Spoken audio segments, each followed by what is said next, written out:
पहले तो आप सब लोगों को मैं धन्यवाद अर्पित करना चाहता हूं कि आप लोगों ने अपना अमूल्य समय निकालकर आज उपस्थित हुए हैं। आज का विषय देश में जो गतिविधियां प्रमुख विपक्षी पार्टी और प्रमुख विपक्षी पार्टी के नेता राहुल गांधी जी की रही हैं,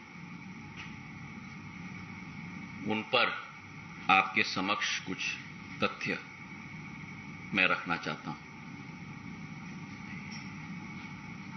पिछले कुछ दिनों में जिस तरीके से श्री राहुल गांधी और कांग्रेस पार्टी ने जहां एक तरफ न्यायतंत्र पर दबाव और धमकी की विचारधारा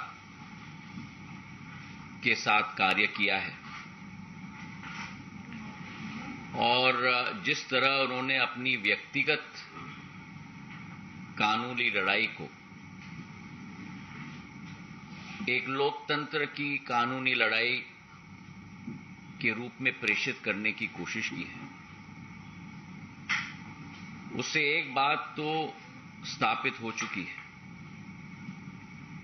कि कांग्रेस पार्टी इस देश में लोकतंत्र के साथ खिलवाड़ करने में और नई लो पर जाने में कोई कमी नहीं छोड़ेगी। जिस तरीके से they are trying to do everything possible to stay politically relevant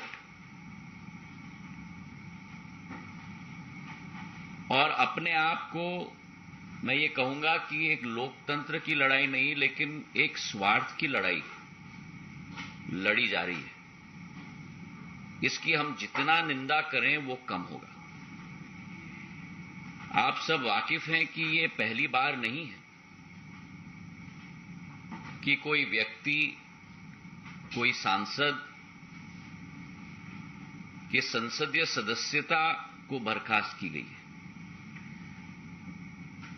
पिछले 10 वर्षों में कई लोग इस सूची में शामिल हैं। जयललिता जी हैं, आजम खां हैं, कांग्रेस के सांसद रशीद मसूद हैं। पर ये क्या कारण है कि इस बार इतना हंगामा किया जा रहा है? इस बार लोकतंत्र के मंदिर को, हमारे संसद को चलने नहीं दिया जा रहा। क्या कारण है कि इस बार काले कपड़े पहनकर लोग अपनी प्रस्तुतिकरण कर रहे हैं, जबकि ये पहले कभी भी ये स्थिति कांग्रेस पार्टी के द्वारा ये प्रस्तुतिकरण नहीं हुई? और इसका कारण है राहुल जी को एक विशेष सत्कार दिया जा रहा है। साधारण तौर पर जो पिछले कई दिनों में हमने दृश्य देखा है, जमानत के लिए जब गए थे तो पूरी कांग्रेस की फौज, जिसमें नेता, मुख्यमंत्री की सूची, उप मुख्यमंत्रियों की सूची, सदन के नेताओं की सूची, कभी जो व्यक्ति जमानत के लिए जाता है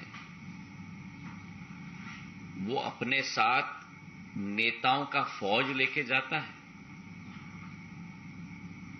अगर ये अदालत के ऊपर प्रेशर नहीं है तो क्या है?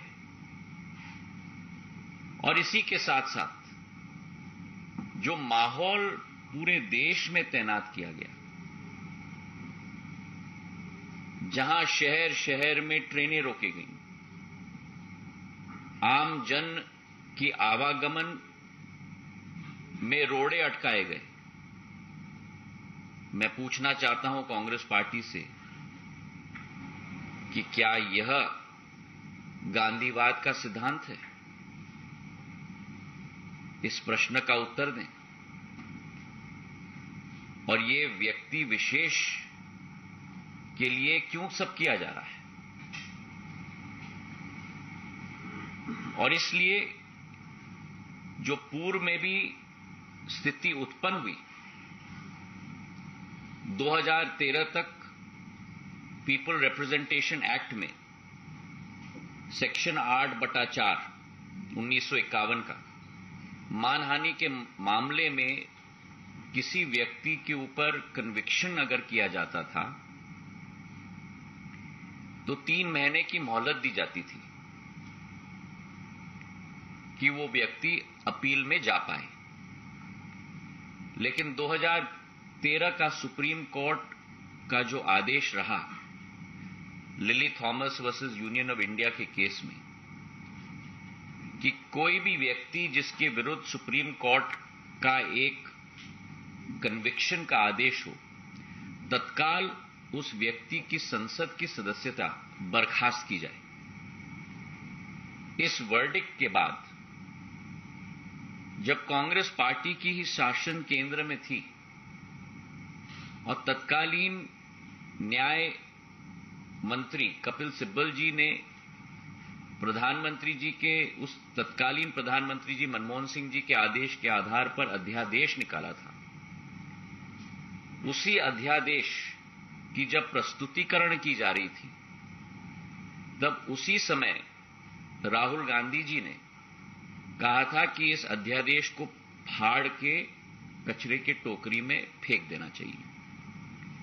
तो फिर आज मैं पूछना चाहता हूं, ये हिपोक्रेसी क्यों है? इसका जवाब कांग्रेस पार्टी को देना होगा। और इसी के साथ जो अत्यंत आश्चर्यजनक वाक्य रहा राहुल गांधी जी के द्वारा कि मैं गांधी हूं और गांधी कभी माफी नहीं मांगते, और इसी के साथ साथ जो कांग्रेस की विचारधारा और कांग्रेस की नीति सदैव रही है कि जहां पार्टी के वरिष्ठ नेता, संसद के उपनेता ने संसद में कहा कि गांधी परिवार के लिए न्यायालय में अलग नियम होने चाहिए,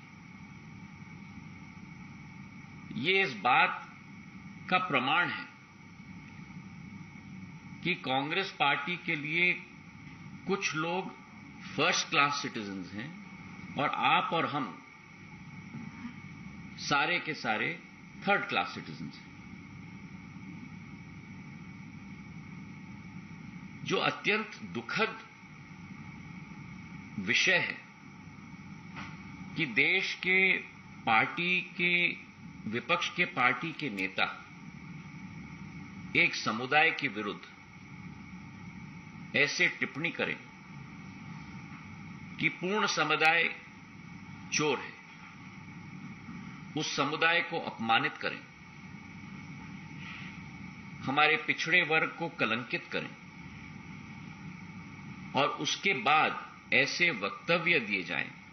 मैं मानता हूं कि जिस कांग्रेस पार्टी ने पिछड़े वर्ग को कलंकित और अपमानित करने का काम किया है, जिस कांग्रेस पार्टी ने हमारे सैनिकों की वीरता पर प्रमाण मांगा है, जिस कांग्रेस पार्टी ने ये वक्तव्य दिया है कि हमारे सीमावर्ती इलाके पर चीन के द्वारा हमारे सैनिकों की पिटाई हुई है, ऐसी कांग्रेस पार्टी की कोई विचारधारा नहीं बची है। ऐसी कांग्रेस पार्टी की केवल एक विचारधारा बची है और वो विचारधारा है एक देशद्रोही की विचारधारा और देश के विरुद्ध कार्य करने की विचारधारा। बहुत बहुत धन्यवाद।